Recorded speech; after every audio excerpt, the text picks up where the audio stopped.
26 migrants stuck underneath a flatbed truck. 11 of those have been transported to the hospital for various heat-related and minor medical injuries. And temperatures reaching well over 100. But we can tell you definitively, we think everybody's out of the woods as far as losing their life. Thankfully, we think that with the help of our other stakeholders, we got them to the hospital quickly. What happens next to the 7 coyotes, or human traffickers, that were arrested? And when does this case go from being a state case by the Bexar County Sheriff's Office in San Antonio to Homeland Security investigations and a federal case? Hi, friends. I'm Jami Virgen with another edition of Immigration Crisis, the fight for the southern border.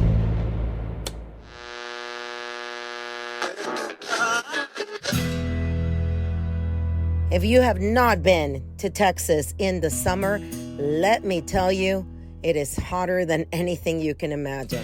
It's extremely hot, and what makes it even more dangerous is the number of migrants that come in under the radar and pay a coyote or human trafficker to get them into the next major city so they can continue their journey to their final destination in the United States. That happened here in San Antonio during the last week of May. 26 migrants were found by the Bexar County Sheriff's Office. That is the county that mostly engulfs the city of San Antonio and other surrounding cities. San Antonio, of course, is the 7th largest city in the United States, and it is a major trafficking hub, not only for drugs, guns, and money, but also for human beings. This morning we received information that there was a smuggling operation in effect, that several dozen people were being smuggled. What we knew is that it was the smuggling method was some sort of a long gooseneck trailer that was being utilized. So we were able to establish surveillance on it as it was moving this way. Our undercovers from our transnational group, from the organized crime unit, were able to get eyes on the trailer as it came into the location, being towed by a fifth wheel work truck and trailed by an SUV that we believe was going to be a decoy vehicle or a counter surveillance vehicle. They saw the vehicle pulling the trailer and the trail vehicle pull in here, and we had aircraft up giving us air support. We were able to verify that there were several people moving around the trailer, is what we were told. Well, what we were able to find out is that they used that time to unload the people from the trailer. So it's a gooseneck trailer, long with 2 corrugated pipes on it that are like culvert type pipes.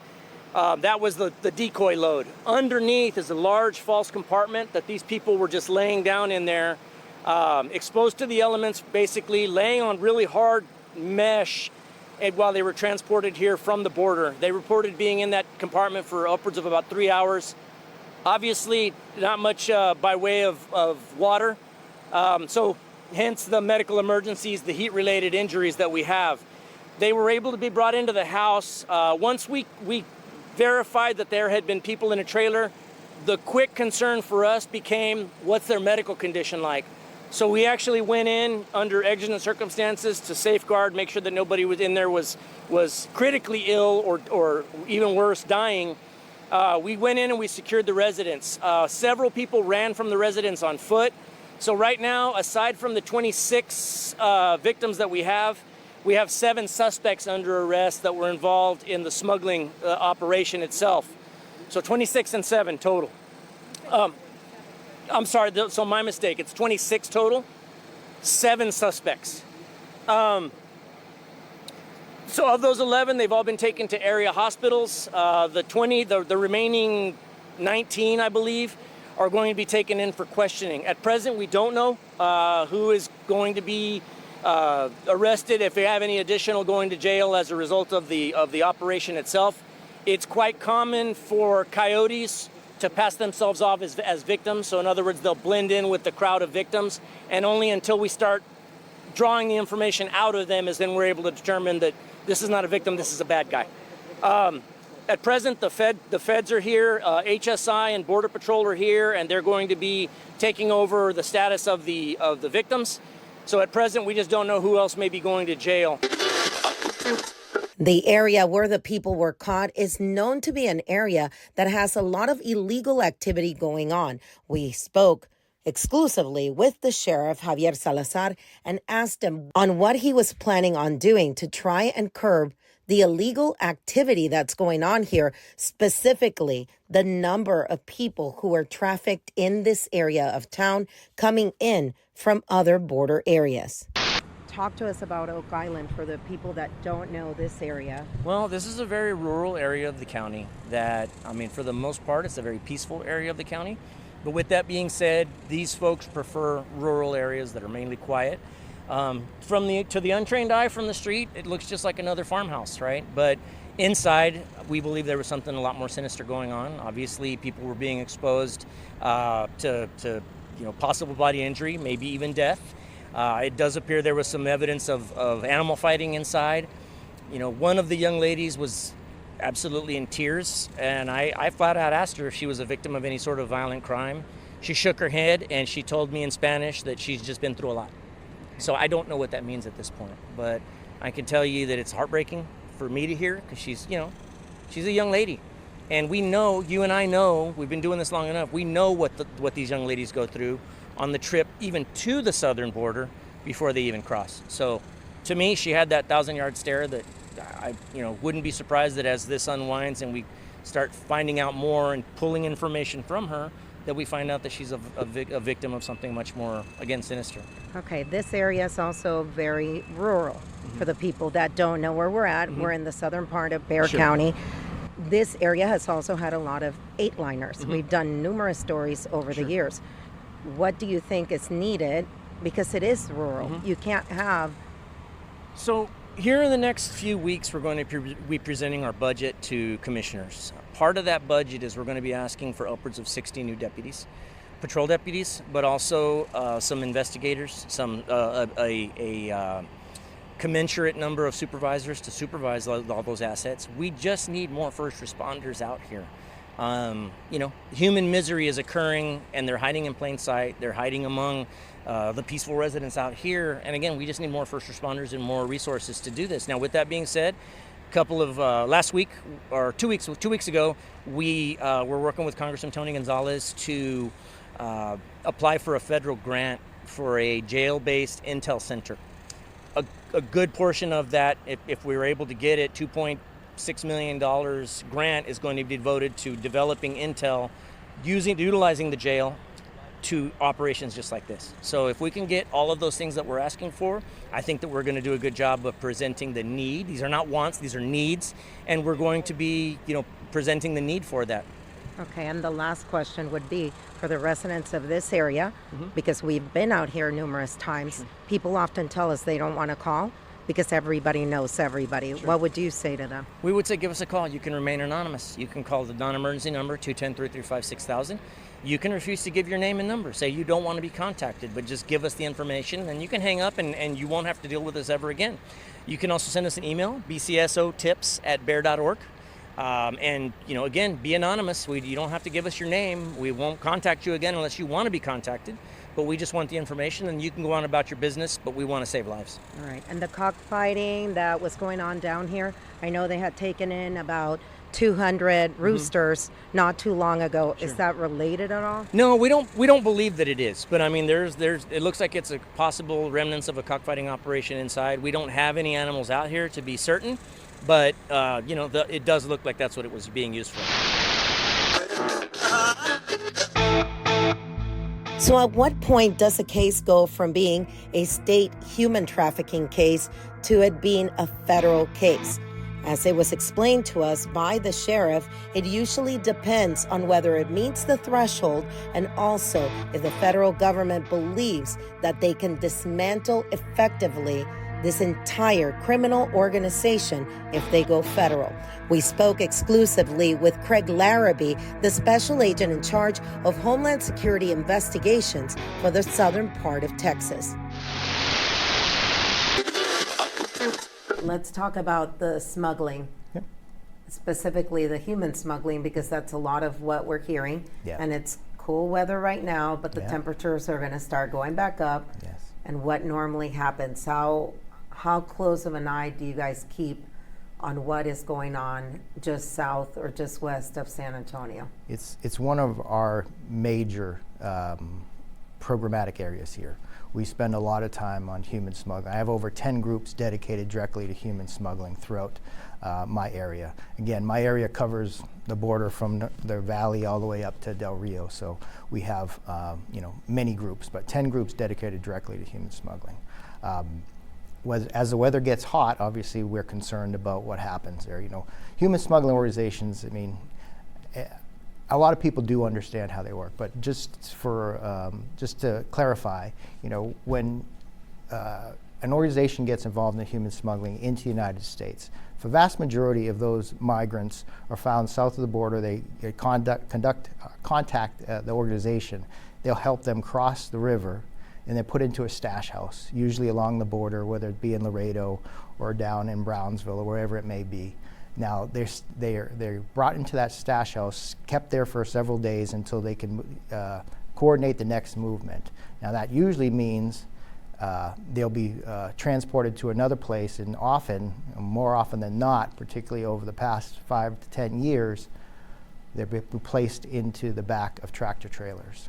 They use the tractor trailers to try to bring them from the border area up to a more urban area, like often here in San Antonio, for the next piece of that. So now that tractor will be brought to a location. They'll be given instructions where another pickup drivers will come to that location, several vehicles, and they'll pick up smaller groups of migrants and take them to the next part of the destination.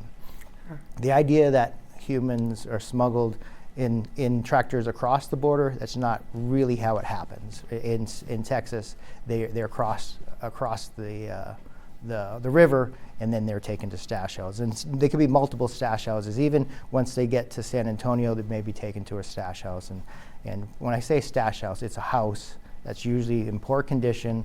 The migrants are usually treated very poorly, but where they're staged for a period of time until the next part of that organization can move the migrants to the next spot. Now, obviously, there's a lot of different places where we have concerns, especially in the heat. In the back of a tractor trailer, obviously, we've seen how tragically that can occur when that happens. When they're crossing some of the ranches, crossing the river right from the very beginning, it's very dangerous. Crossing some of the ranches where they may get lost. They're not necessarily used to that area, and we see tragedies happen there as well. Okay, let me ask you specific cases. I know. Let's start backwards with the Walmart one.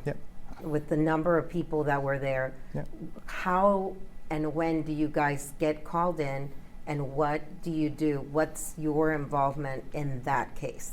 Well, in the 2017 case at Walmart, that was a response by local law enforcement, San Antonio Police Department, and obviously all the emergency medical staff that also that responded.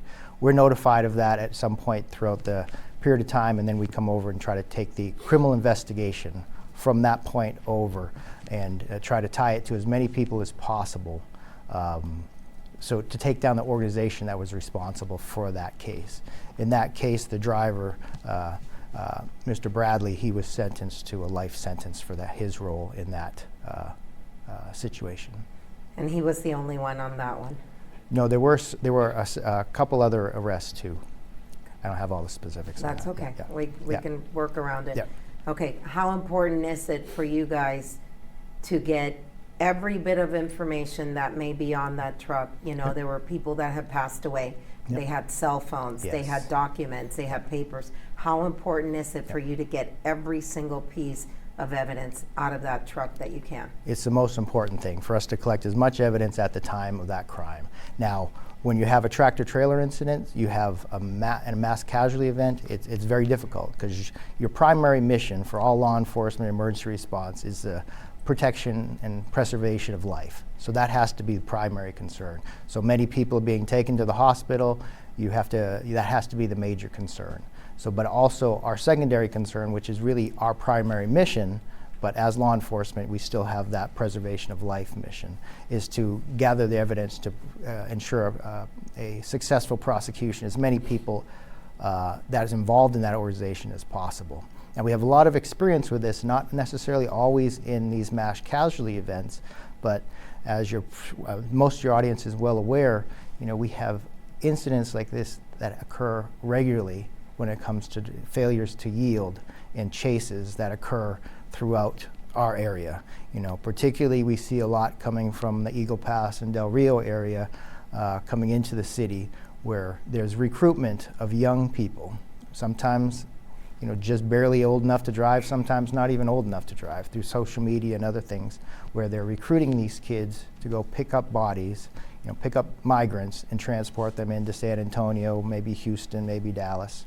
Now these kids are often, newer drivers, live in the city, whatever city that may be, and now they're asked to go out into the rural areas of Eagle Pass, Del Rio, all those different counties throughout that area, maybe on ranch roads, pick up migrants and take them into the city.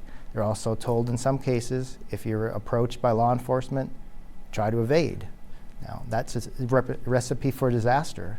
They're not familiar with the area. They're inexperienced drivers to begin with, and now you're fleeing from law enforcement. And we've seen tragic accidents regularly where people are hurt, people are killed. Those are, for a period of time, we were going once a week on those situations. Throughout my AOR, I'm still sure we have at least one a month. And that's resulting in death. And those are human smuggling organizations that are treating those migrants just like a commodity. There's no care, and there's no care for the other people that they've recruited in to be part of that organization. A couple $1,000s they're paying potentially. Sometimes they pay more, sometimes they pay less. But, now you see the victimization of those migrants because of that particular situation, and also, you're bringing in young kids that have no business in that business.